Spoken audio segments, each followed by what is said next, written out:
Oke, di metabolisme karbohidrat selanjutnya itu tahapan glikogenolisis gitu ya, atau salah satu tahapan metabolisme karbohidrat itu ada namanya proses glikogenolisis. Di pertemuan sebelumnya sudah dijelaskan proses pembuatan glikogen, ya kan? Atau disebutnya glikogenesis. Ya. Nah, untuk di tahapan glikogenolisis ini itu mungkin dalam tanda kutip gitu ya, kebalikannya. Kalau glikogenesis itu pembuatan atau sintesis. Kalau glikogenolisis itu penguraian. Karena lisis itu artinya mau di semua kata, itu artinya penguraian atau pemecahan.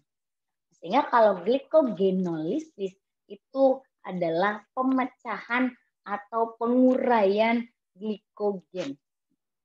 Apa makna dari katanya itu? Ya, nah maksudnya apa?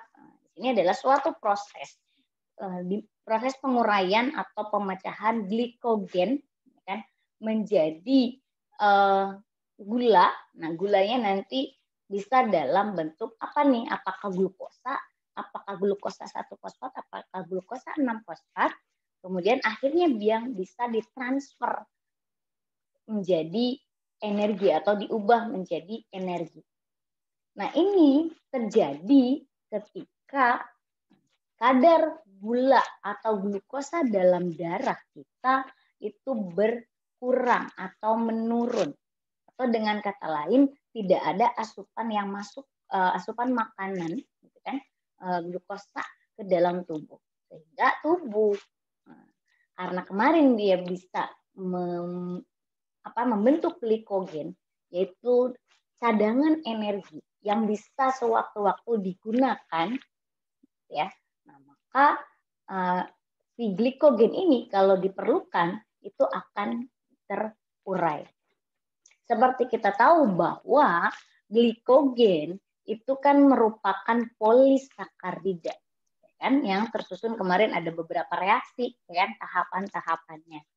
Nah, di mana glikogen itu merupakan polimer dari glukosa dengan ikatan. Nah, ada 2 jenis, kan? Yaitu ada ikatan alfa 1,4 dan ikatan alfa 1,6. Bedanya apa ikatan alfa 1,4 dan 1,6? Ada yang mau menyampaikan perbedaan alfa 1,4 dan alfa 1,6 ikatan glikosida?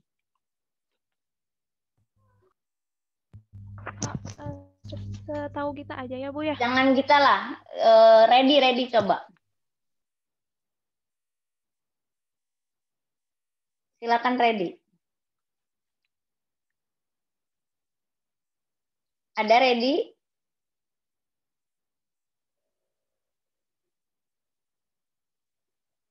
Ready?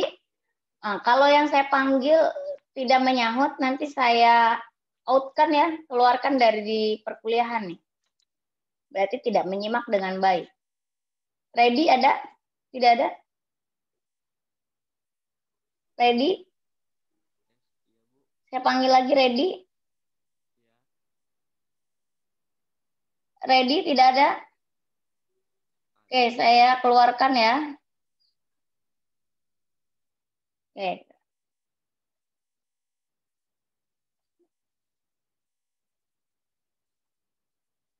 Oke, selanjutnya coba Vena. Iya, Ibu. Apa perbedaan alfa 1,4 dan alfa 1,6? Setahu Vena itu kalau 1,4 di glikosidik itu rantai utama, kalau 1,6 itu percabangan gitu, jadi cabang. Oke, percabangan. Dengan kata lain 1416 itu apa, Vena, maknanya? Betul tadi penjelasannya. Nah, kemudian 1,416 itu apa? Menunjukkan apa? menunjukkan Ikatannya, Ibu. ikatannya, atau dengan kata lain apa? Atom C-nya, ya kan? Berarti di sini Oh, iya, maksudnya Ibu. ikatan alfa 1,4 itu adalah berarti antara glukosa yang satu itu berarti di C nomor 1, ya kan? Misalnya ini, ya kan? Dengan C nomor 4, ya kan? Ini 1, 2, 3, 4, 5, 6 kan? Nah, glukosa itu penomorannya. Jadi kalau 1,4, nah ini. Kemudian 1,6 ini, ya kan? Maaf, ya, ini nomor satunya, ini nomor 6, ya kan? Jadi ikatan 1,6 dari 1,4. Kemudian alfa dan beta, kalian juga sudah memahami gitu ya, apa itu alfa, apa itu beta, ya kan? Terkait dengan posisi OH-nya, ya kan? Apakah dia di sebelah kanan, apakah dia sebelah kiri, gitu kan? Sehingga nanti untuk penutupan cincin dia berada di bawah atau berada di atas, kan itu ya, apa makna dari ikatan glikosidik 1,4 ataupun 1,6 yang membentuk glikogen. Untuk di glikogen ini, ikatan alfa 1,6-nya akan lebih banyak dibandingkan dengan pada amilum, gitu, atau pada pati, ya, atau amilopektin. Itu perbedaan dari glikogen dengan amilopektin, ya. Nah, sehingga karena merupakan polimer ini, ya kan, yang disusun dari ikatan alfa 1,4 dan alfa 1,6, nah maka di sini itu akan cara pemutusannya itu akan berbeda dengan antara ikatan 1,4 dan ikatan 1,6. Nah, enzim pemutus cabang itu diperlukan untuk pemecahan glikogen. Jadi sebelum memecah glukosa yang rantai lurus, gitu kan, itu nanti bisa langsung. Tetapi kalau dengan apa yang bercabang tadi itu nggak bisa dengan enzim tertentu yang lurus. Jadi cara memecahkan ikatan alfa 1,4 dengan ikatan 1,6 enzimnya berbeda. Sampai sedetail itu gitu ya, bahwa ketika ikatannya berbeda, enzim yang digunakan untuk memecah pun berbeda. Nah, jadi sampai batas tertentu nih, glikogen itu dipecahkan hanya oleh fosforilase. Nah, jadi kalau enzim fosforilase atau fosforilase gitu ya, karena ase itu adalah menunjukkan enzim, itu dia akan memutus ikatan yang tidak bercabang. Jadi ikatan 1,4 atau alfa 1,4. Sedangkan nah si fosforilase ini dia tidak bisa memutus ikatan glikosidik alfa 1,6. Ya. Jadi perlu apa nih? Jadi perlu enzim lain yang bisa memecah ikatan alfa 1,6-nya. Yaitu di sini ada namanya enzim transferase, di mana si enzim transferase dan juga alfa 1,6 glukosidase yang mengubah struktur bercabang menjadi struktur yang lurus. Sehingga kalau sudah lurus, maka pada selanjutnya itu bisa dipecah oleh fosforilase. Ya, jadi antara memutus ikatan alfa 1,4 dan alfa 1,6 itu berbeda enzim yang digunakan. Ya.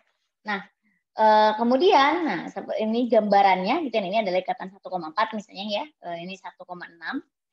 Nah, di sini fosforilase dilepaskan 8 glukosa 1 fosfat, gitu kan? Nah, kemudian ditransferase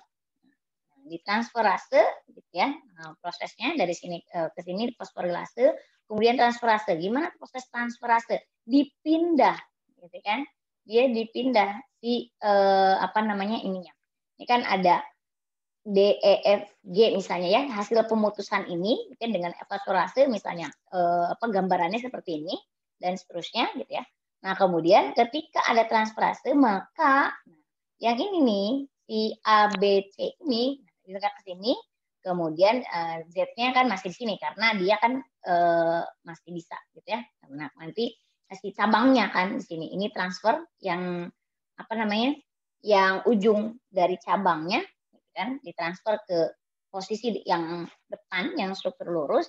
kemudian dengan alfa 1, glikosidase, si Z ini ya, si Z ini dia akan berpindah ya, ataupun juga dibebaskan satu glukosanya ya. Jadi ini jadi yang cabangnya ini gitu kan, yang awal mulanya cabang 1,4 dia akan dilepas menjadi satu molekul glukosa yang bebas atau molekul glukosa bebas ya, glukosa glukos free gitu ya, free glukosa ya, glukosa bebas gitu. Jadi caranya seperti itu, baru setelah rantainya lurus bisa dipecahkan langsung oleh fosforilase gitu ya.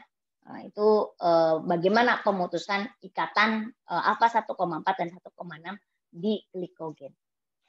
Nah, selanjutnya glikogennya, yang rantai utama nih, yang sudah menjadi yang sudah menjadi rantai lurus semuanya untuk glikogen, ini residunya gitu kan, yang tadi dibebaskan glukosa bebas, gitu ya.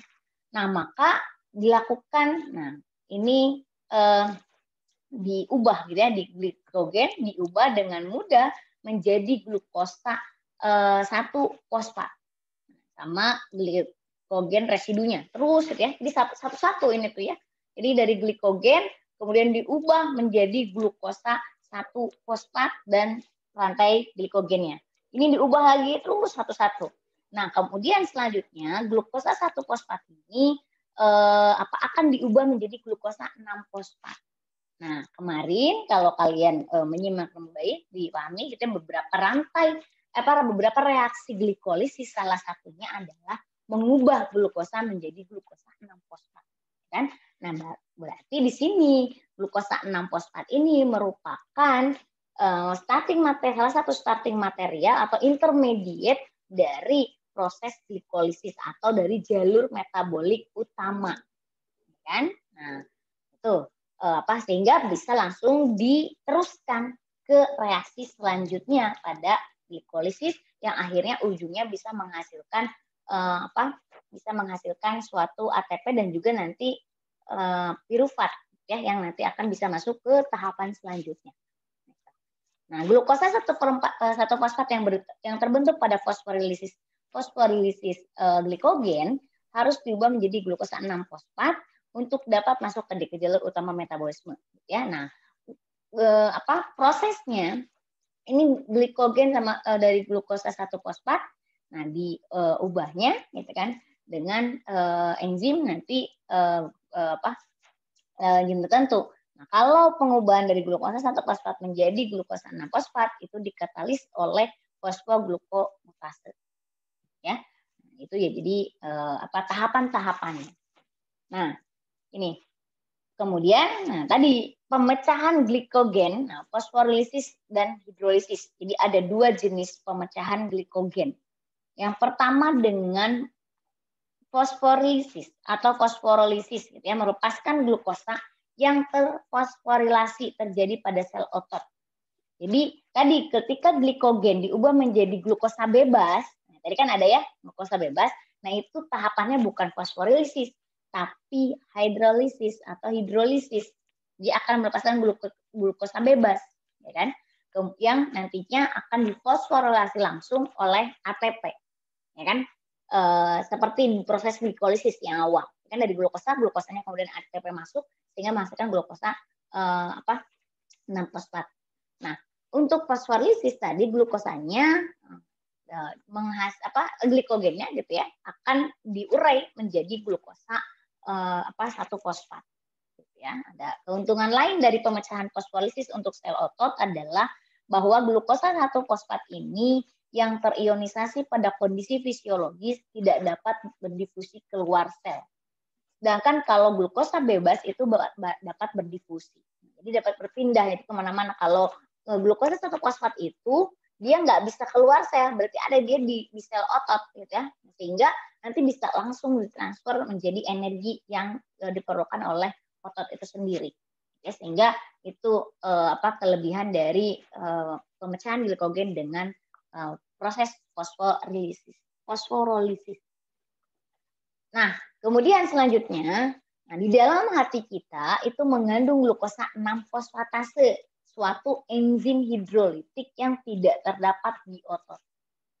Kita tahu fungsi utama hati salah satunya adalah mempertahankan kadar glukosa dalam darah itu relatif konstan. Ya, jadi ketika ada gula darah naik nih di dalam tubuh kita, nah maka si hati yang berfungsi untuk mengatur kadar gula dalam darah, dia akan bekerja dengan enzim dan juga dengan hormon tertentu. Kemarin sudah dijelaskan terkait dengan hormon ya di perkuliahan perkuliahan struktur fungsi molekul gitu ya. Ada yang terkait dengan kadar glukosa dalam darah gitu kan. Nah, apa ininya?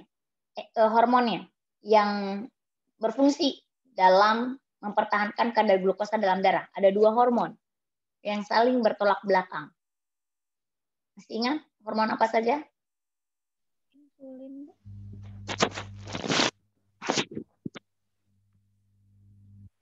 Insulin, Bu. Insulin sama? Ada satu lagi selain insulin, kan ada 2 berlawanan. Insulin dan? Ada yang masih ingat? Glukagon. Apa ya, Bu? Glukagon, iya. Ya, jadi 2 hormon itu yang nanti berfungsi mempertahankan kadar glukosa dalam darah yang diatur oleh sel hati. Kan? Nah, hati itu akan melepaskan glukosa bebas ke dalam darah selama akses otot dan di antara waktu makan. Jadi pada saat kita berkegiatan atau pada saat kita di antara waktu makan, misalnya dari sarapan ke makan siang, itu kan tidak ada istilahnya tidak ada asupan makanan, gitu ya. Jadi si hati itu akan melepaskan glukosa bebas ke dalam darah, kan?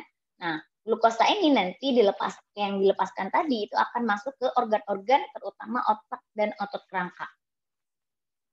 Nah, karena hati mengandung glukosa 6-fosfatase, nah fungsi dari glukosa 6-fosfatase ini itu mengubah glukosa 6-fosfat menjadi glukosa bebas. Jadi makanya hati bisa mengeluarkan ataupun melepaskan glukosa bebas itu karena dia punya glukosa 6-fosfatase. Dia akan mengubah glukosa 6-fosfat menjadi glukosa bebas gitu ya. Yang kita tahu bahwa glukosa 6-fosfat itu kan itu merupakan tadi salah satu salah satu tahapan dari proses glikogen. Glikogen itu kan disimpannya salah satu kemarin di hati, ya kan, selain di otot. Nah, jadi ketika glikogen dipecah, itu kan tadi bisa glukosa 1-fosfat, kemudian ditransfer menjadi glukosa 6-fosfat. Selanjutnya, karena hati mengandung glukosa 6-fosfatase, makanya kenapa dia bisa diubah menjadi glukosa bebas. Berbeda kalau di otot.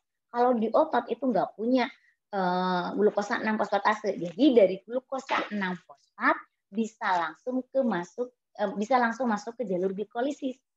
Nah, kalau di hati,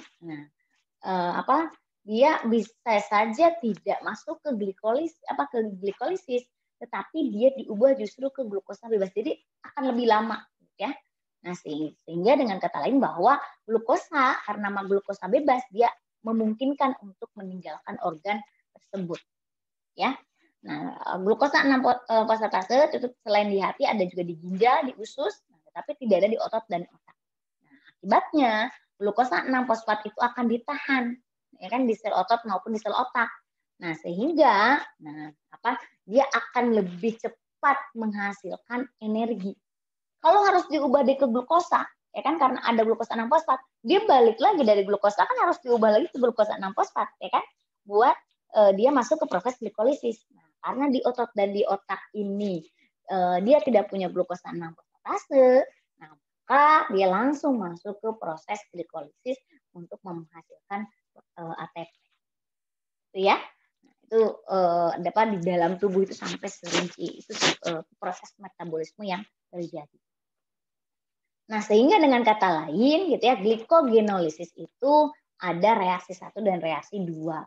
Ya, seperti tadi sudah dijelaskan di tahapan pertama itu adalah reaksi fosfolisis, ya kan, dia molekul glukosa dapat dihilangkan dari rantai glikogen. Ya, kemudian molekul glukosa difosforilase dengan menggunakan enzim glikogen fosforilase gitu ya untuk memastikan glukosa 1-fosfat. Ya. Nah, kemudian selanjutnya kalau yang bercabang itu glikogen fosforilase gitu ya. Dia nanti akan menghasilkan satu glukosa bebas tadi gitu ya. Sehingga nanti yang lainnya itu diputus gitu kan menjadi glukosa 1-fosfat lagi gitu ya. Dan selanjutnya glukosa 1-fosfat itu akan diubah menjadi glukosa 6-fosfat dengan enzim glukomuktase gitu. Ya, jadi ada enzim yang berbeda dalam pemutusan ikatan 1,4 dan ikatan 1,6 gitu kan. Selanjutnya kemudian nanti diubah dari glukosa 1-fosfat menjadi glukosa 6-fosfat. Nah, jadi ini prosesnya. Nah, tadi saya bilang ya kan dia akan diaktifasi oleh glukagon dan dihambat oleh insulin. Nah, kenapa demikian? Karena kita tahu fungsi hormon insulin adalah menurunkan kadar glukosa dalam darah. Dengan cara apa? Dia akan menghambat proses glikogenolisis. Karena apa? Karena kadar glukosa dalam darahnya sebetulnya udah tinggi, maksudnya udah konstan gitu ya. Nah, ketika berlebih, maka harus diturunkan. Nah, selain itu juga dia akan menghambat proses penguraian glikogen. Glikogen kan ujungnya nanti akhirnya bisa glukosa, gitu ya, glukosa 6-fosfat sehingga dihambat oleh insulin dan diaktifasi oleh glukagon. Jadi selain ada enzim-enzim tadi yang terlibat, juga diperlukan suatu hormon sebagai pengaktifasi. Dan itu di hati, gitu ya tadi glukagon, dan kalau di otot itu dengan epinefrin. Glikogen itu kan juga terdapat di otot ya selain di hati. Nah, kemudian di reaksi 3, nah itu tadi pembukaan cabang gitu ya. Nah, kemudian selanjutnya di reaksi glikogenolisis itu isomerisasi tadi gitu ya dari glukosa 1-fosfat ke glukosa 6-fosfat dengan menggunakan enzim fosfoglukomuktase. Ya. Karena gugus fosfatnya yang berpindah, maka ada fosfoglukomuktase.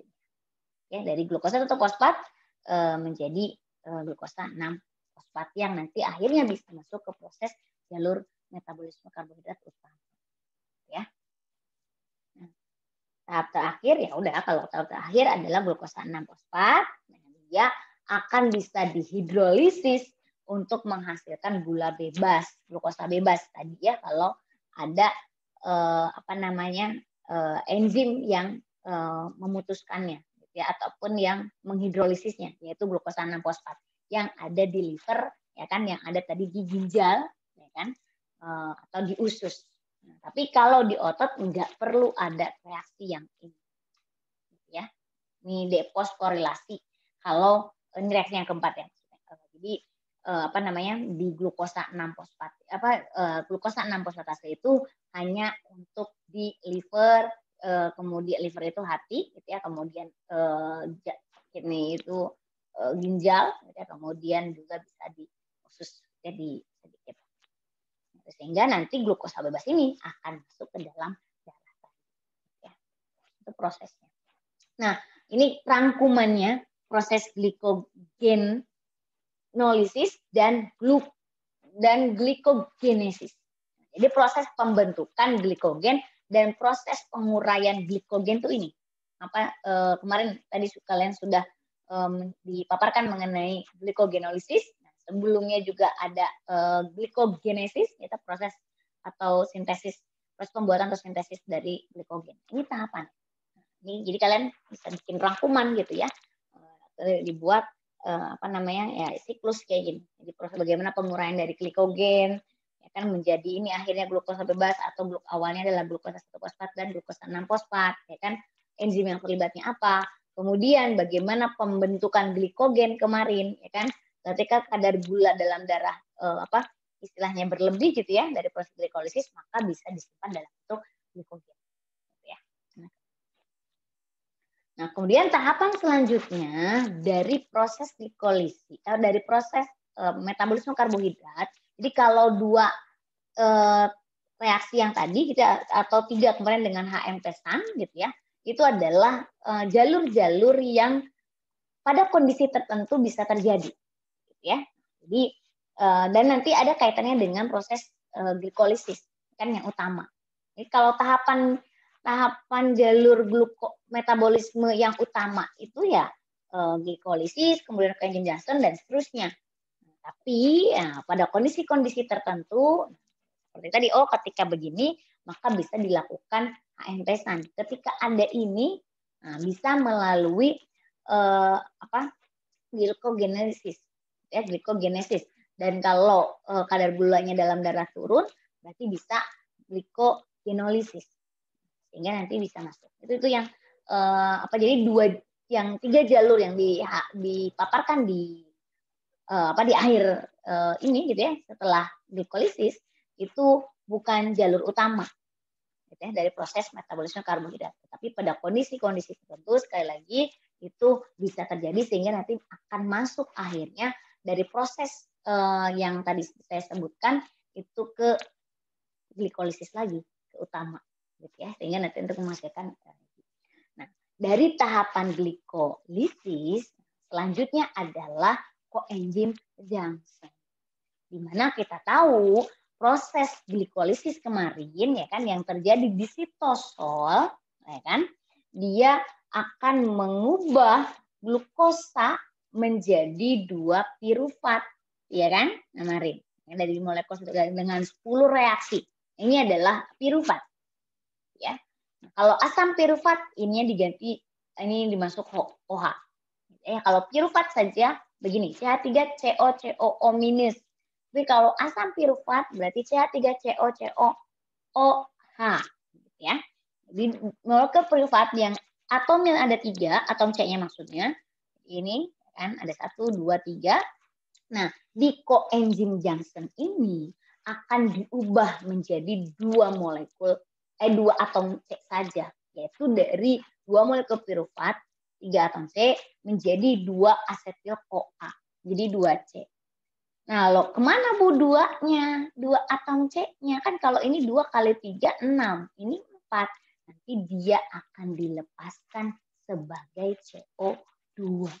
Dekarboksilasi. Apa prosesnya? Jadi transfer protein nanti di ke sini. Ya. Nah, sehingga dia ada koenzim maksud, koenzim A itu dari vitamin. Nah, jadi pirufat join koenzim A yaitu vitamin B. Nah, kenapa kalian perlu vitamin B? Nah, meskipun dalam jumlah sedikit, salah satunya adalah dia akan mengubah pirufat yang dihasilkan dari proses glikolisis ya menjadi asetil-CoA.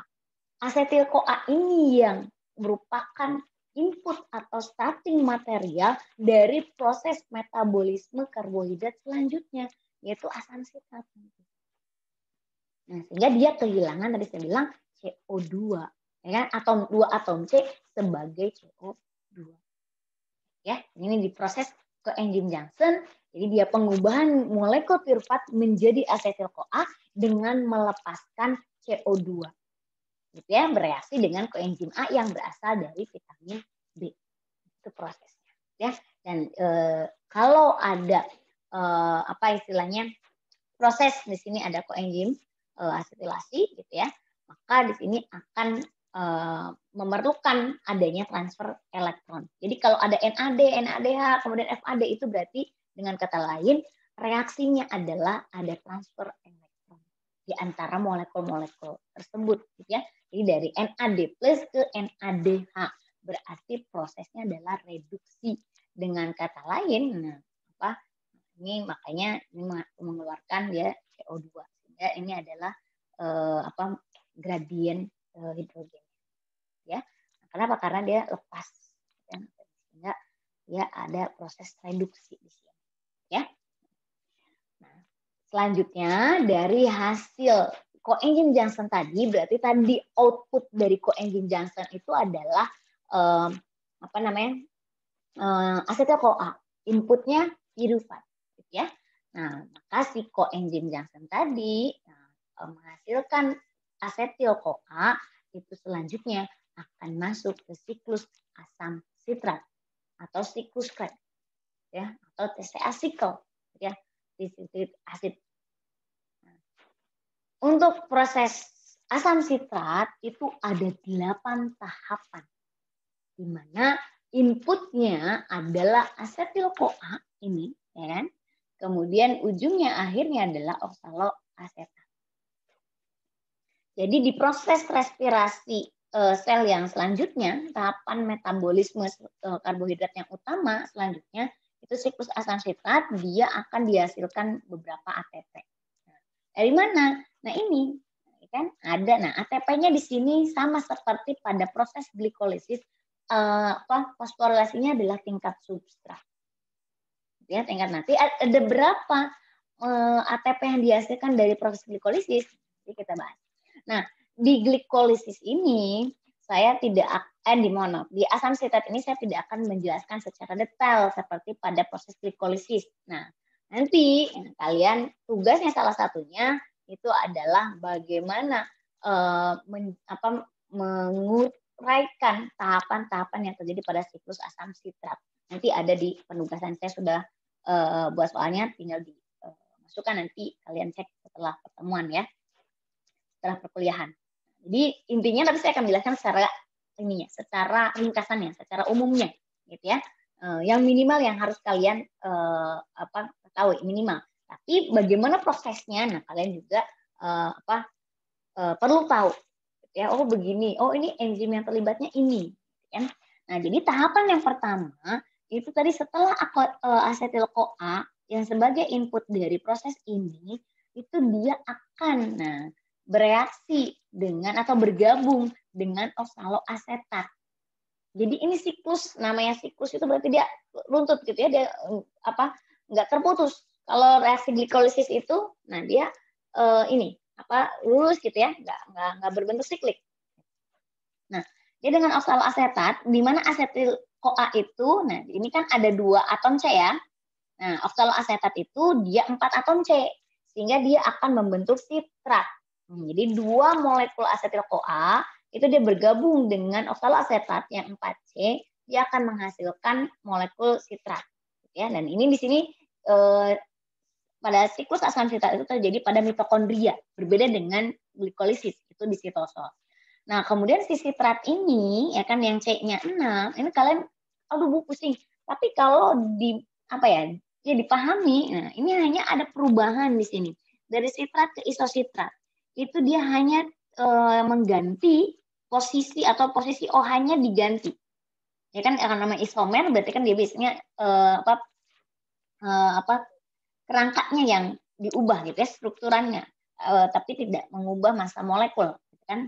Nah, di posisi yang awalnya di posisi 3, ya kan diubah menjadi ke posisi 2 di sini, ya kan? Jadi isositrat dengan proses, nah ini dia melibatkan hidrolisis. Nah, kalau isomerase biasanya menggunakan enzim hidrolase, atau dehidrogenase. Nah, prosesnya kemudian selanjutnya dari isositrat ini, nah dihasilkan CO2, berarti dilepas CO2, berarti dengan kata lain jumlah atom C-nya akan berkurang, ya kan dari 6 menjadi 5 ini, ya kan menghasilkan suatu alfa ketobutara. Ya, nah karena dilepas sebagai CO2, kemudian di sini, nah ini ada NAD plus dan NADH ini, berarti dengan kata lain di sini terjadi transfer elektron. Di sini akan terjadi penghasilan ATP. Ini juga menghasilkan ATP, ini di sini menghasilkan ATP, ini juga menghasilkan ATP, ini juga dia akan menghasilkan ATP. Jadi di tahapan mana saja di proses siklus asam sitrat ini menghasilkan ATP, yaitu di tahapan nomor 3, di tahapan nomor 5, nomor 4, 3, 4 ini ada, 3, 4, kemudian 5, 6, dan 8. Ya, sehingga totalnya nanti ada berapa? Ya, kita lihat nanti.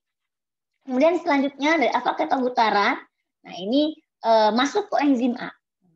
Masuk ke enzim A, nah kemudian juga di sini ada transfer elektron dari NAD plus menjadi NADH, gitu ya. Makanya ada dihasilkan suatu suatu ATP dan juga dilepaskan dengan CO2. Nah, Jadi CO2 dilepaskan juga di siklus asam sitrat, kan, yaitu di reaksi nomor 3 dan di reaksi nomor 4. Selanjutnya yaitu susinyl CoA gitu ya, dari tahapan selanjutnya diubah menjadi susinat dengan menggunakan enzim tertentu. Nanti kita lihat enzimnya gitu ya. Biar masing-masing. Pasti enzim itu akan ada kaitannya dengan produk ataupun dengan substratnya. Ya, jadi nggak perlu diapain karena berkaitan dengan substrat ataupun produknya.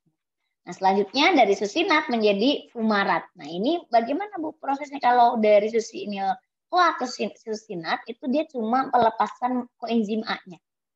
Ya kan? Nah, ini melepas. Nah, dari susinat ke fumarat. Nah, yang membedakan itu hanya awalnya ada tidak ada ikatan rangkap, jadi ada ikatan rangkap di sini. Ya, jadi susinat ke fumarat itu dari ikatan tunggal menjadi ikatan rangkap posisi CH-nya.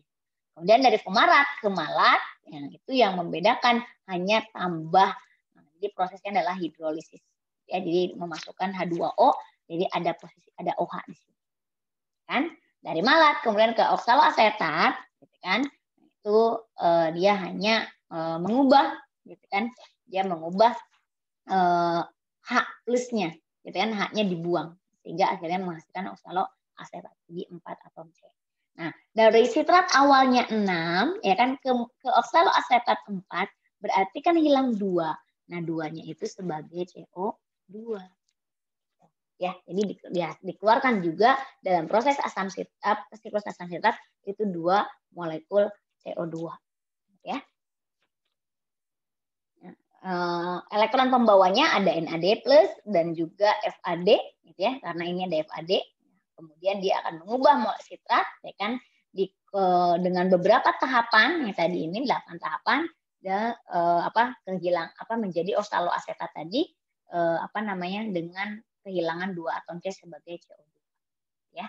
Nah, itu rincinya kalian nanti bisa lebih detail apa yang terjadinya dan seterusnya. Nah, ini enzim-enzim yang terlibat di tahapan 1 sampai 8 berikut jumlah ATP yang dihasilkan dari proses siklus asam sitrat. Tahapan 1 dari oksaloasetat. Nah, ini asetil-CoA-nya ya, inputnya ya. Nah, kemudian menjadi sitrat, itu sitrat sintase. Nanti saya bilang mohon maaf, enzim itu kalau tidak dari dari substratnya, dari produknya. Ya. Nah, kemudian dari sitrat, nah ini sebetulnya ada zat antara gitu ya. Di sini ada fluoroasetat, dia beracun, dia menghasilkan aslonitas sehingga aslonitanya dia akan langsung diubah dengan aslonitase akan menjadi isositrat gitu ya. Enzimnya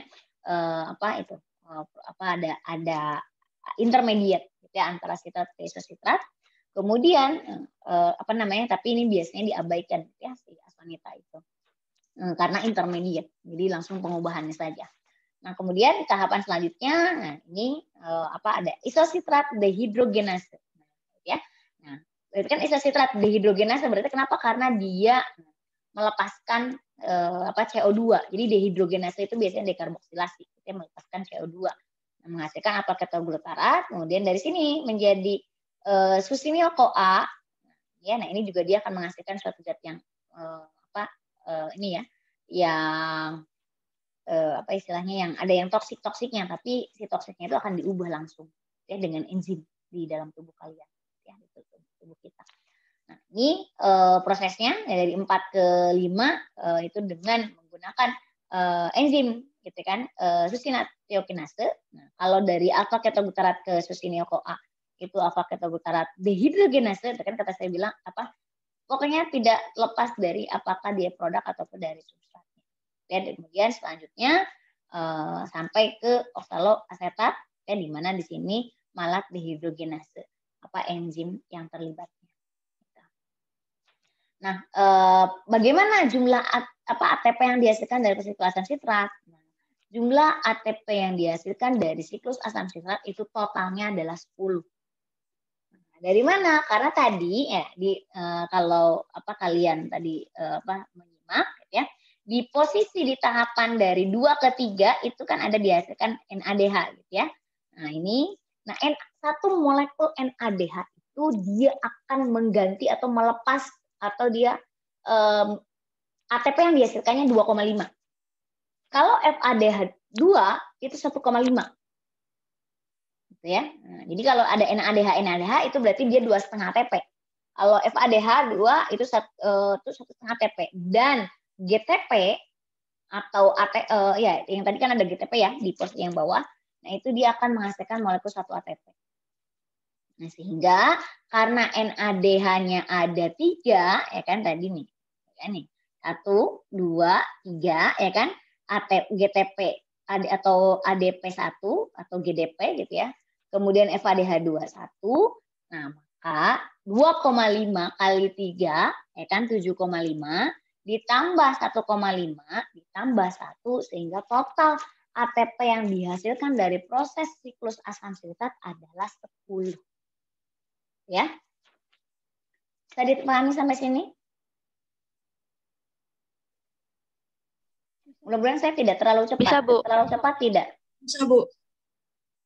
Tidak ya, tidak terlalu cepat ya? Tidak, Ibu.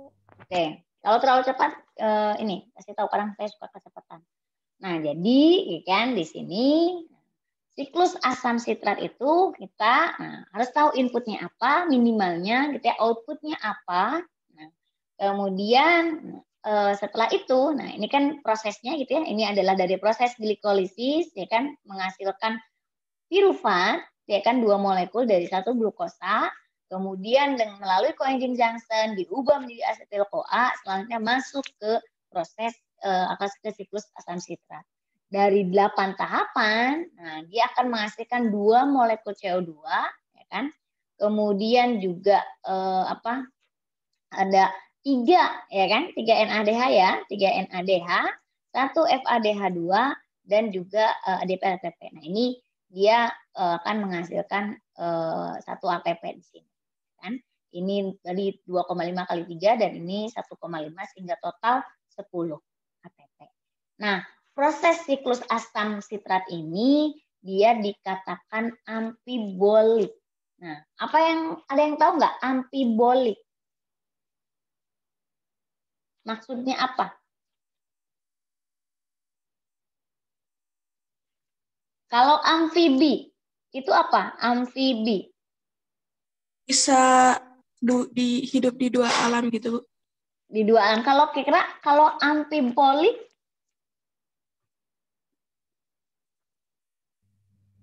berarti metabolismenya bisa 2 gitu kayak. kita nggak terlalu dengar jelas.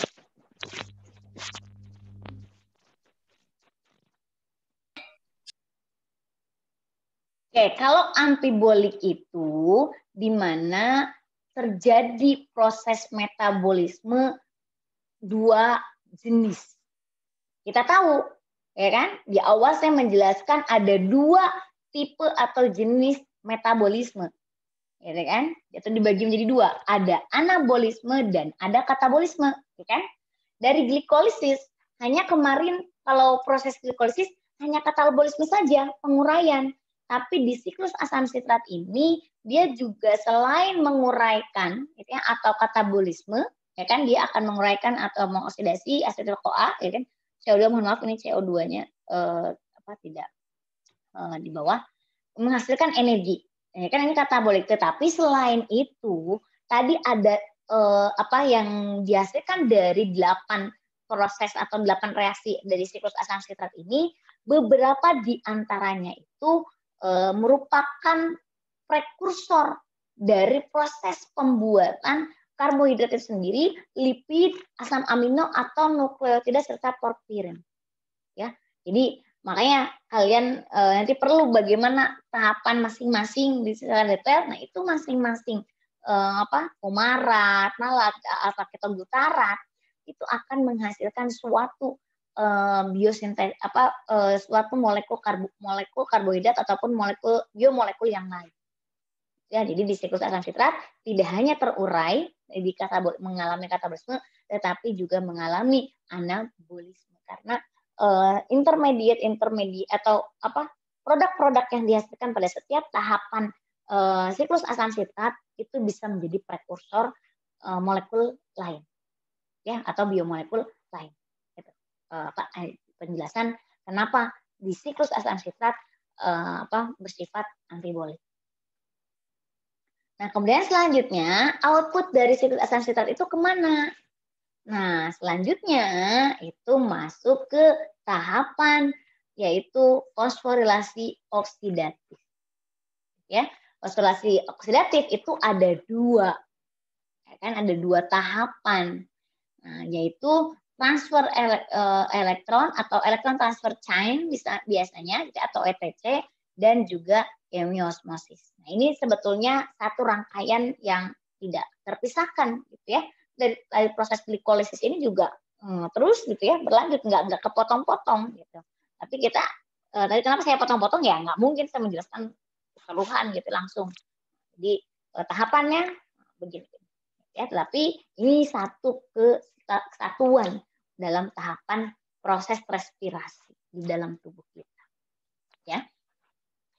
Nah, di tahapan ini itu akan dihasilkan ATP dalam jumlah besar. Berbeda dengan pada siklus asam sitrat ataupun glikolisis yang diantaranya ada fosforilasi tingkat substrat. Meskipun tadi dihasilkan juga selain fosforilasi tingkat substrat itu yang satu ATP tadi GDP itu juga dihasilkan ATP dari NADH dan juga FADH. Ya. Selanjutnya tahapan elektron transfer chain atau rantai transfer elektron, transfer elektron, ya. Nah, di sini dia akan banyak energi yang dihasilkan, ya lebih banyak dibandingkan proses atau tahapan sebelumnya. Kemudian selain itu juga, nah ini dihasilkan ya tadi ya energinya itu karena banyak dihasilkan, dia dihasilkan dari beberapa tahapan. Nah ini sudah dijelaskan ya bagaimana proses pelepasan energi di dalam tubuh kita itu dia merupakan suatu reaksi yang terkontrol, berbeda dengan kalau yang di luar tubuh kita. Ketika proses ada transfer elektron, gitu kan, transfer elektron chain, rantai itu kan kayak misalnya radikal, itu kan biasanya tidak terbatas gitu ya, dia akan sehingga kalau di luar tubuh gitu ya, ketika terjadinya rantai itu biasanya nanti akan eksplosif. Tapi berbeda dengan proses di dalam tubuh kita, dia menguraikan gradien H gitu ya di sini dia, tapi tidak menimbulkan ledakan di dalam tubuh kita. Gitu ya. Nah, sehingga prosesnya tadi fosforilasi oksidatif.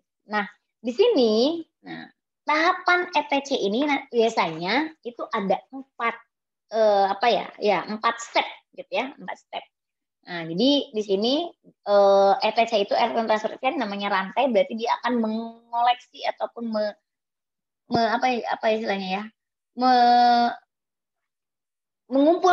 mengumpulkan ya, koleksi itu kan mengumpulkan elektron-elektron gitu ya, untuk nanti dia diubah gitu kan menjadi energi.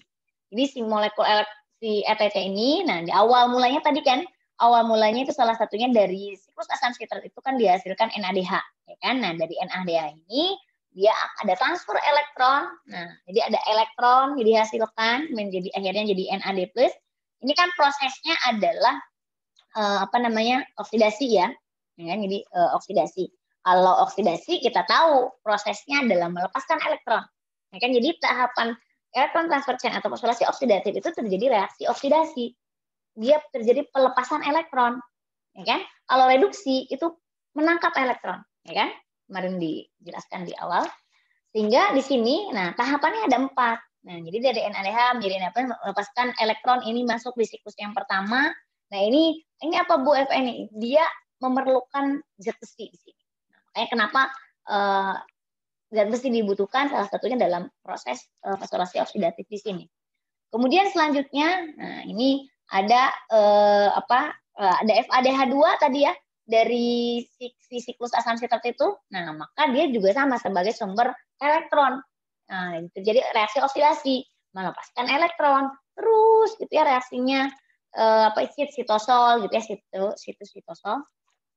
Kemudian tahap ketiga sama, nah tahap keempat juga sama. Akhirnya di sini dia akan mendapatkan beberapa elektron, ya kan? Kalau terantai kan terus-terusan beberapa elektron, sehingga nanti dia akan mengubah. Nah di sini gitu ya, si oksigennya dia akan diubah menjadi H2O, ya kan? Kenapa? Karena ketika melepaskan elektron, nah kemudian teroksidasi, kemudian ada bagian lain yang terreduksi, gitu ya. Jadi di sini oksigennya terreduksi menjadi H2O, gitu ya. Jadi karena proses oksidasinya apa ya? Penghasilan elektron tadi, gitu ya, nanti yang diperlukan untuk proses selanjutnya. Nah, kemudian maka ada molekul lain yang direduksi, yaitu molekul reduksi adalah oksigen. Makanya kenapa di fosforilasi oksidatif dan tadi juga di siklus asam sitrat berbeda dengan proses glikolisis yang dimana tahapannya ada aerob dan anaerob. Untuk siklus asam sitrat dan juga fosforilasi oksidatif itu aerob. Jadi harus ada oksigen. Kenapa? Karena salah satunya di sini oksigen akan tereduksi atau akan diubah menjadi H2O tadi untuk bisa menghasilkan elektron-elektron yang nanti diperlukan untuk konversi menjadi energi. Ya. Nah, ini terjadi di membran mitokondria yang paling dalam, ya. Sehingga dia akan menerima elektron di dalam proses rantainya, ya. Yang dimana dia dihasilkan dari proses oksidasi tadi, ya. Nah, sehingga di sini elektron transfer chain, ini tadi tahapan 1 sampai 4 tadi, gitu ya.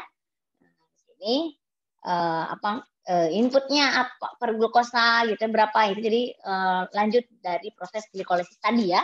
Outputnya juga berarti elektron. Nah, dengan gradien berarti ada H plusnya di sini, gitu, setelah elektron kemudian ada gradien H, di mana H plus ini kemudian NAD plus FAD ini dari proses ini ya, oksidasi tadi.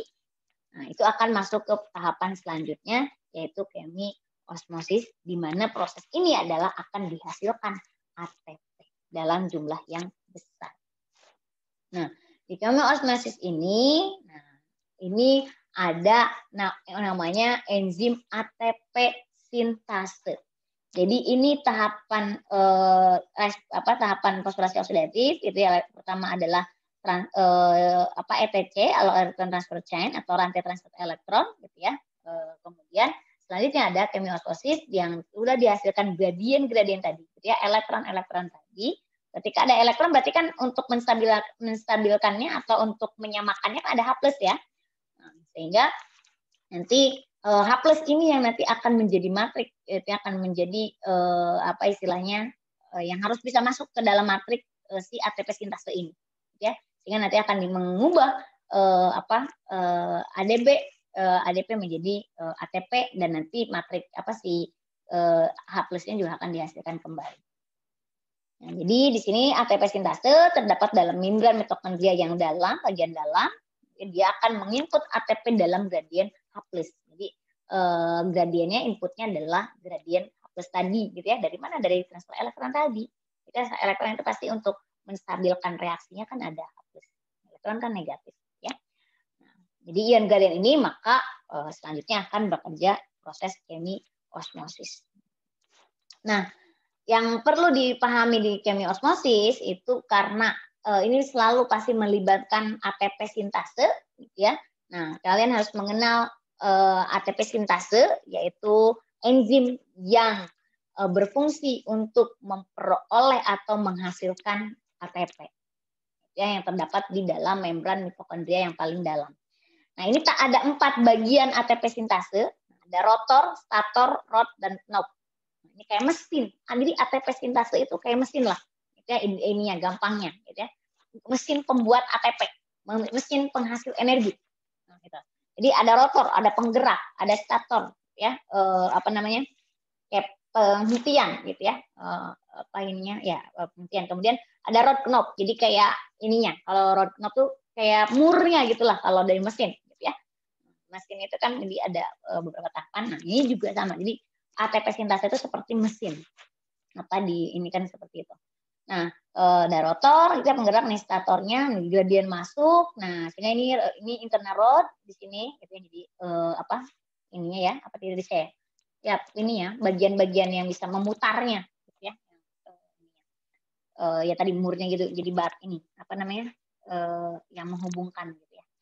Nah, kemudian ini knopnya, ini jadi yang menghubungkan knop dengan rotor itu adalah rod ya, sehingga nanti akan mengubah ADP dan dengan fosfat energi tinggi akan menghasilkan suatu ATP ya. Nah, jadi di sini harus masuk inputnya yaitu gradien H gitu ya, atau gradien H+. Kemudian nanti satu ATP itu memerlukan 3,4 rata-rata gitu ya, gradien H+. Nah, sehingga, berapa sebetulnya? Nah, prosesnya sama tinggal pengubahan aja. Jadi nggak ada reaksi. Jadi dia hanya mengubah tadi, gitu ya, mengubah gradien H+ itu menjadi ATP. Nah, jadi gradien H+ yang tadi kan banyak karena rantai ya reaksi sebelumnya, sehingga banyak yang dihasilkan sehingga nanti ATP yang dihasilkan. Dan rata-rata, gitu ya, untuk saat dihasilkan dari satu molekul glukosa itu pada tahapan fosforilasi oksidatif itu adalah sekitar 32 sampai 34 totalnya. Jadi kalau dirunut dari awal dari proses glikolisis, gitu kan, yang menghasilkan 2 ATP meskipun 4 kita tahu karena dia diperlukan juga, jadi totalnya adalah 2 ATP dan asam sitrat itu 2 ATP dalam bentuk ininya ya, dalam bentuk fosforilasi substratnya. Nah, yang 10-nya itu masuk ke sini. Jadi yang 10-nya itu masuk ke sini, ya kan? Dari ini masuk ke sini, sehingga total maksimum per glukosa yang bisa diubah menjadi energi atau dalam bentuk ATP adalah 36 sampai 38 ATP. Ya, banyak di pada saat fosforilasi oksidatif. Dan sel tubuh kita mengkonversi 40% energi dari glukosa menjadi energi di ATP. Jadi dengan kata lain bahwa glukosa gitu kan, 40% energi dari glukosa itu dia akan diubah menjadi ATP. Ya, jadi glukosa yang ada dalam tubuh 40%-nya ke ATP, 60%-nya yang lain gitu ya. Apakah dia nanti proses pembentukan glukogen dan seterusnya ya. Nah, kalau dibandingkan dengan mesin, gitu ya, atau bahan bakar yang efisien, yang paling efisien, gitu ya, itu di suatu mobil, dari mobil, dia hanya mengkonversi 25% gasolin menjadi energi gasolin. Jadi mesin yang bisa digerak dari mobil itu, gitu kan, si bahan bakarnya misalnya pertama atau premium dan bensin, dia mengkonversi gitu ya menjadi biar bisa bergeraknya untuk ATP hanya 25%. Sedangkan kalau tubuh kita itu 40%. Ya, jauh lebih efisien ya. Makanya kenapa apalagi kalau mesinnya nggak ini gitu ya, nggak bagus, atau makanya kenapa bensinnya juga kalau bensinnya nggak bagus gitu ya, makanya kenapa ada beberapa tipe jenis bensin gitu ya, itu akan nanti kalau semakin kualitasnya semakin bagus, nah akan bagus ke mesinnya. Kenapa? Karena sebetulnya hanya dia 25% yang konversi. Ya udah banyak campurannya gitu kan, hanya 25%, berarti kan nanti akan merusak ke mesin. Itu makanya kenapa kalau untuk mesin gitu ya perlu bahan bakar yang yang baik gitu ya. Karena juga selain 25% hanya di konvertnya gitu kan. Apalagi kalau yang campuran yang pasti akan lama-lama akan merusak mesin. Nah, selanjutnya, jadi dengan kata lain nih, gitu kan? Kalau saya simpulkan dari proses respirasi sel yang aerob, nah ini pertama adalah degradasi atau penguraian glukosa melalui proses glikolisis, kemudian selanjutnya, gitu kan, koenzim Johnson dan masuk ke siklus asam sitrat, dan terakhir fosforilasi oksidatif. Ini bagian utamanya, ya, koenzim Johnson karena dia hanya sebagai jembatan, saya bilang. Nah, prosesnya, nah ini tadi dihasilkan 32 atau 34 tadi, ya, 32 atau 34 di situ, kan? Nah, di sini totalnya, gitu ya, sehingga dua dari mana, dari proses glikosisnya. Gitu, di glikosisnya biasanya ada gabungan, tapi biasanya 32 memang dari proses fosforilasi oksidatifnya. Kebanyakan ada yang 30, tapi seringnya adalah 28. 28 tambah 4 dari siklus asam sitrat dan glikolisis ya. Jadi yang 10 dari siklus asam sitrat masuk ke sini karena bukan ATP-nya bukan tingkat substrat. Jadi yang 2 tingkat substrat, kemudian 10-nya itu yang fosforilasi, maksudnya reaksi oksidasi. Ya. Nah, selain proses aerob, ada juga respirasi itu anaerob, ya kan, terutama di proses glikolisis tadi, ya kan. Kenapa lintasannya unik? Karena dia bisa mengalami aerob dan anaerob. Kalau aerob itu masuk ke sini, siklus asam sitrat dan selanjutnya nanti fosforilasi oksidatif, ya kan. Jadi kalau tidak ada oksigen, maka tidak ada fosforilasi oksidatif, ya. Nah, tidak ada fosforilasi oksidatif, maka ya sebetulnya tidak ada siklus asam sitrat karena fosforilasi oksidatif itu awalnya dari siklus asam sitrat. Maka yang terjadi adalah proses metabolismenya, yaitu fermentasi. Dia akan merupakan perpanjangan dari proses glikolisis. Jadi ketika ada oksigen, maka masuk ke siklus asam sitrat dan akhirnya fosforilasi oksidatif. Tapi kalau di dalam tubuh kita kekurangan oksigen atau kadar oksigennya berkurang atau bahkan tidak ada, maka dari tahapan glikolisis ini masuknya ke fermentasi. Nah, ini juga yang untuk kondisi pada saat berolahraga, ya kan, olahraga lari atau apa itu kan kita tubuh kekurangan oksigen, ya kan, makanya kenapa gitu kan, kita kayak yang itu ya emang capek dan susah nafas kan, gitu kan, itu berarti kan kurang oksigen di dalam tubuh. Sedangkan sedangkan tubuh atau otot tetap memerlukan energi, ya kan, untuk beraktivitas, untuk lari tadi. Nah, maka energi yang dihasilkan itu dari proses fermentasi, gitu ya. Jadi perpanjangan dari glikolisis. Sehingga sini nanti ada NAD+. Nah, dengan kata lain, kalau tadi saya bilang dengan oksigen masuk ke siklus asam sitrat dan hasilnya fosforilasi oksidatif, tapi kalau tanpa oksigen dari hasil glikolisis itu ada 2, ya kan, yaitu laktat, menghasilkan laktat, jadi fermentasi laktat, dan yang kedua adalah fermentasi alkohol, menghasilkan suatu alkohol. Nah, jadi fermentasi itu adalah istilah umum untuk menyatukan proses degradasi glukosa atau nutrien organik lain. Jadi selain glukosa tadi dari hasil glikolisis ya, glukosa menjadi 6-fosfat sebetulnya, gitu ya. Di sini glukosa menjadi glukosa 6-fosfat dan seterusnya sampai ke pirufat atau molekul-molekul nutrien organik lain, tetapi secara anaerob menjadi berbagai produk untuk menghasilkan ATP, fermentasi alkohol atau fermentasi laktat, gitu ya. Nah, ini starting material dan juga produk pada tahap fermentasi. Jadi fermentasi itu sebetulnya ada banyak gitu ya. Nah, dari tadi tergantung dari substratnya. Jadi kalau glukosa, tadi glukosa itu maksudnya nanti ini pirufat ya, laktat, glukosa, kemudian ini etanol. Nah, kalau laktat, nah itu jadi nanti asetat, kemudian etanol nanti jadi asetat. Nah, tetapi dari molekul lain juga ada arginin, pirimidin, purin. Ini salah satunya ada beberapa asam amino, ya kan? Nah, dia bisa menghasilkan suatu fermentasi. Jadi ini beberapa produk dari beberapa fermentasi dan juga substratnya, ya. Dari molekul yang lain selain pirufat tadi. Glukosa ini dalam bentuk pirufat ya, ketika sudah masuk proses glikolisis. Nah, bagaimana prosesnya? Nah, untuk terutama yang dari hasil glikolisis ya, dari glukosa menjadi glukosa 6-fosfat dan seterusnya sampai akhirnya diperoleh molekul pirufat, 2 molekul pirufat, Kalau tidak ada oksigen di dalam tubuh kita, maka akan diubah menjadi laktat atau etanol. Tergantung nanti enzim yang terlibatnya. Kalau menjadi laktat itu ada laktat dehidrogenase.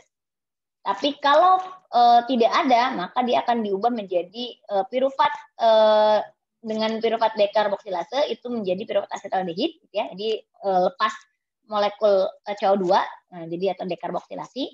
Kemudian asetaldehid dia mengalami reduksi, dari aldehid menjadi alkohol itu reduksi, ya kan, dari NADH, NAD plus ininya oksidasi, molekul ininya adalah reduksi. Dan dengan bantuan enzim alkohol dehidrogenase. Nah, ini prosesnya, gitu ya. Sehingga tipe fermentasi itu adalah di sini 2 molekul pirufat, gitu kan, menjadi 2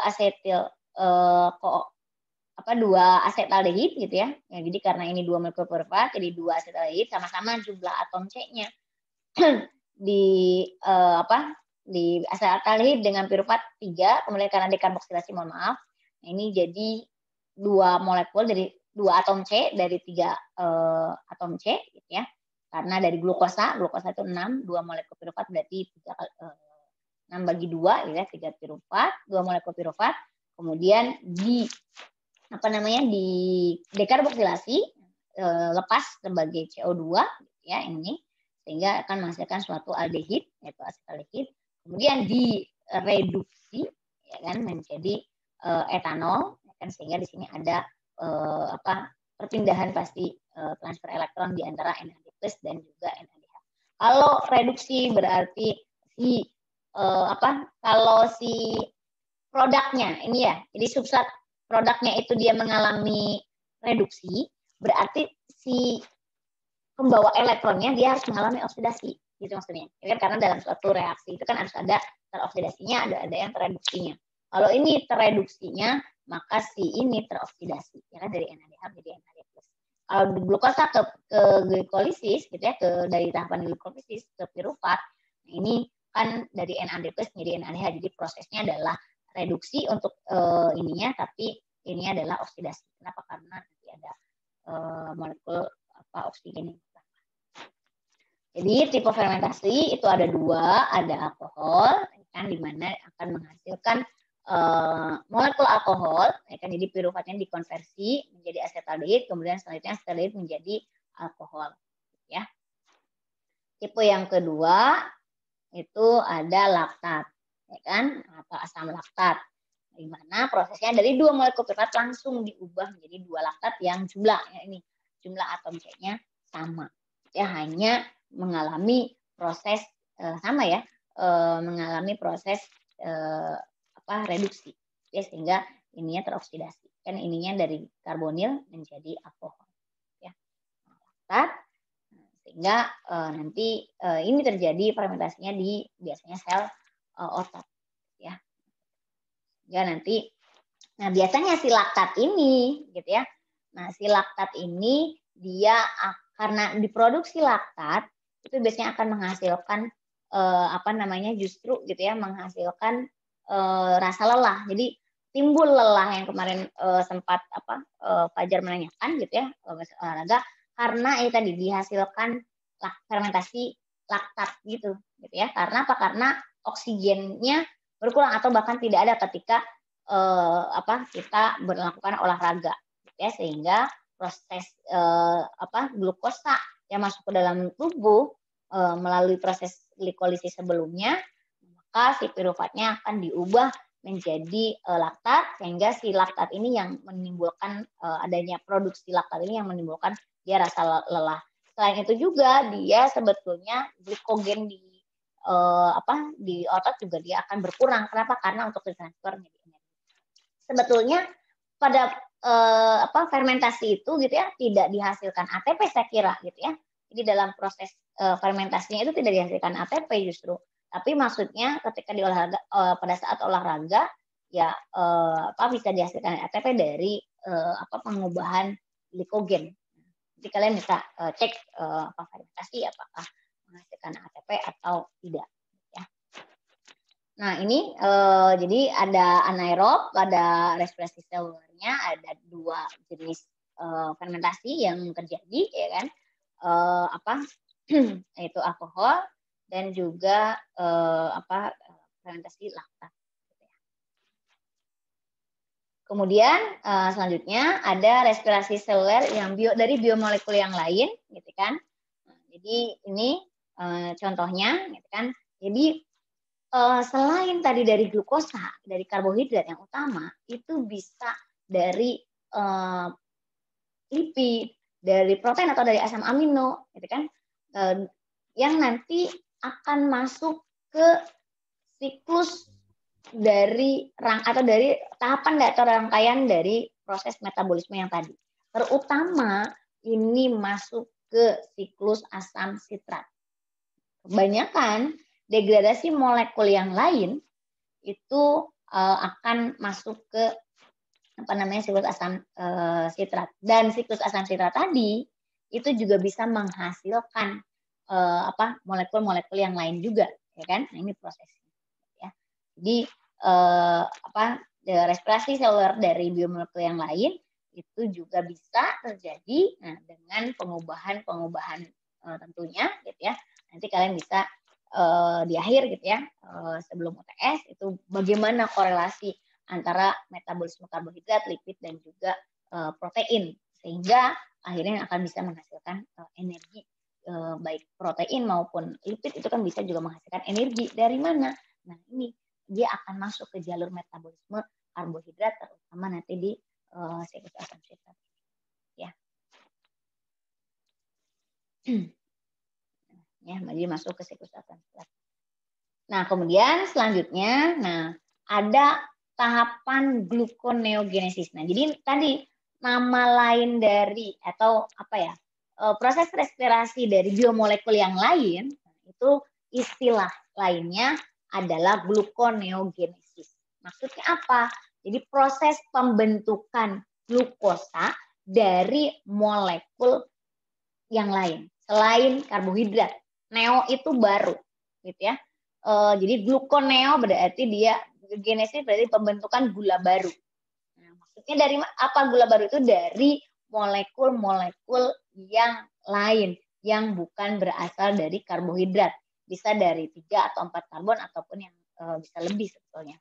Dan dia bisa terjadi di mana saja, di semua binatang, di tumbuhan, di fungi dan mikroba. Nah, bahan bakunya apa?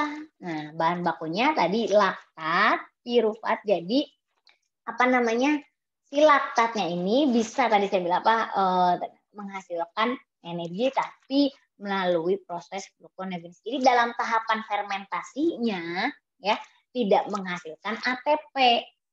Tapi si laktat yang salah satunya dihasilkan pada saat kita olahraga itu bisa diubah atau dikonversi menjadi energi melalui proses gluconeogenesis.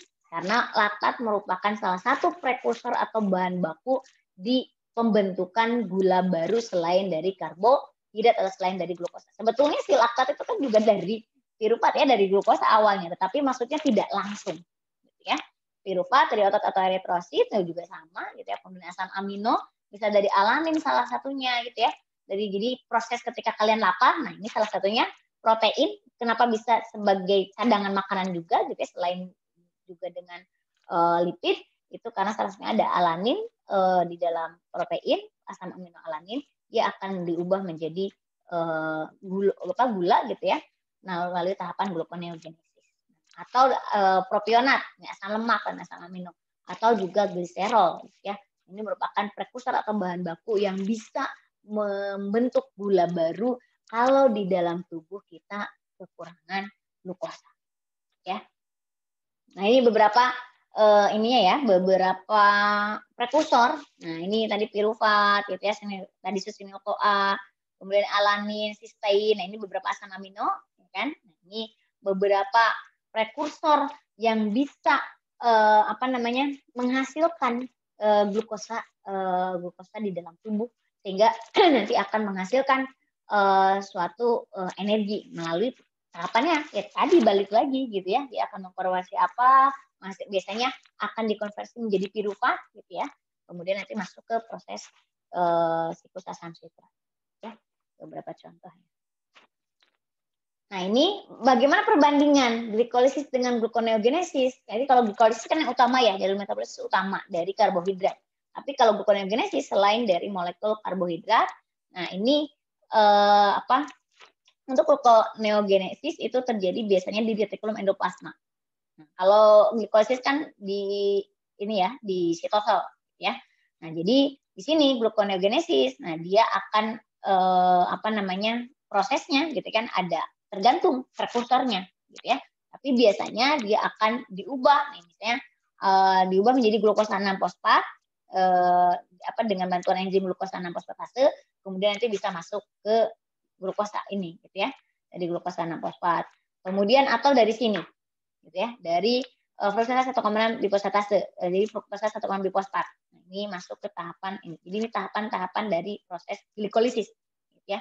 Nah, jadi proses glikolisis itu nanti bisa istilahnya reaksinya ada bolak-balik gitu ya, ada yang kemudian kalau siklus asam sitrat itu nanti reaksinya ada yang reversible, ada juga yang irreversible. Nanti kalian bisa cek di tugasnya. Jadi ini reaksinya bisa balik dan seterusnya.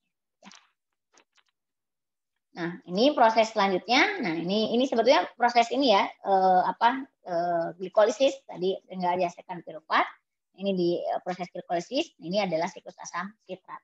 Nah, sehingga ini PP karboksikinase, ini ada enzim-enzim ini gitu ya, yang tadi. Nah, ini adalah prosesnya dari gluconeogenesis. Jadi dari molekul-molekul selain karbohidrat gitu ya. Nah, ini contoh reaksinya, jadi dari starting materialnya piruvat. Nah, ini ya tahapannya bisa disimpulkan di sini.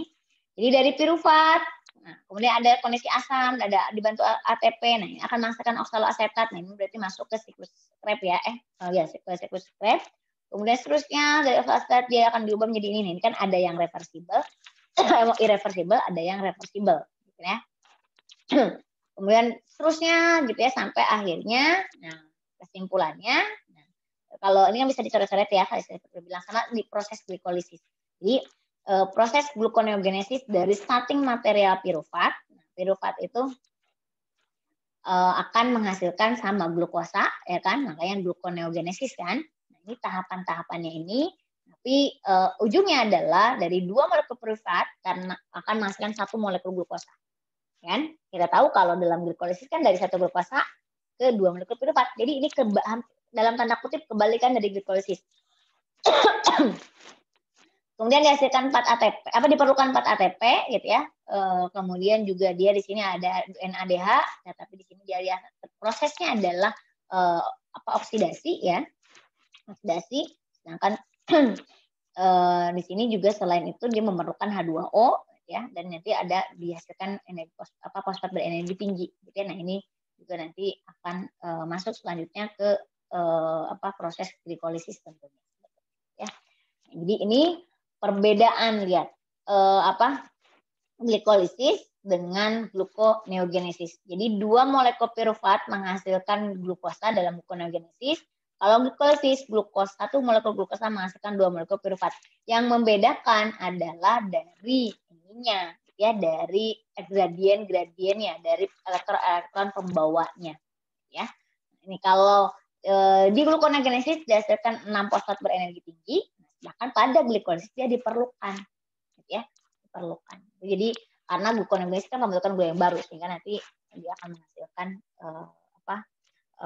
fosfat berenergi tinggi yang nanti diperlukan untuk tahapan glikolisis itu sendiri. Ya. Tuh, nah ini perbandingannya glikolisis di otot, kalau gluconeogenesis itu terjadi di hati gitu ya, tetapi nah ini dia akan berkorelasi sebetulnya. Ini adalah di darah gitu ya, dia akan bertransfer ya, dari proses glikolisis di otot, dari glukosa diubah menjadi piruvat dan laktat, ya kan? Ini proses fermentasi laktat. Nah kemudian si laktat ini di hati dia akan dibalik lagi, diubah lagi menjadi piruvat gitu ya. kemudian dengan adanya fosfat gitu ya, menghasilkan di akhirnya glukosa. Ya, kemudian dia masuk lagi ke sini gitu ya, seterusnya. Jadi ini proses yang terus menerus. Nah, ini kerjasama antara, maaf ini kerjasama yang dipisah antara glikolisis dan gluconeogenesis selama lari jarak pendek. Jadi ini di hati. Nah, jadi pada saat lari jarak pendek itu terjadi kerjasama antara proses glikolisis dan gluconeogenesis. Kenapa? Karena kan diperlukan banyak energi, ya kan? Jadi kalau hanya glikolisis saja gitu ya, itu kurang energi yang dihasilkannya. Kenapa? Karena aktivitasnya jauh lebih besar dibandingkan biasa, gitu ya. Sehingga ada tahapan pembentukan gula yang baru, yaitu dari gluconeogenesis, ya. Tahapannya ini sehingga dia akan mengalir di darah itu menghasilkan energi dengan dengan yang tinggi.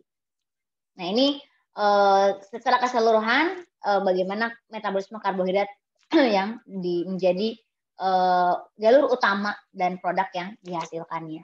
Ya, dari diet, dari awalnya misalnya dari fruktosa dan seterusnya sampai masuk ke tahapan glikolisis, gitu ya, glukosa dan seterusnya menghasilkan pirufat, kemudian sampai masukkan siklus asam sitrat sehingga mengeluarkan CO2. Nah, kemudian pirufat juga bisa mengalami fermentasi kalau tanpa ada oksigen, gitu ya, dan seterusnya. Kemudian ini juga ada pentosapaspa yang kemarin, gitu ya, jadi selain dari glikolisis juga ada jalur yang lain untuk menghasilkan glukosa.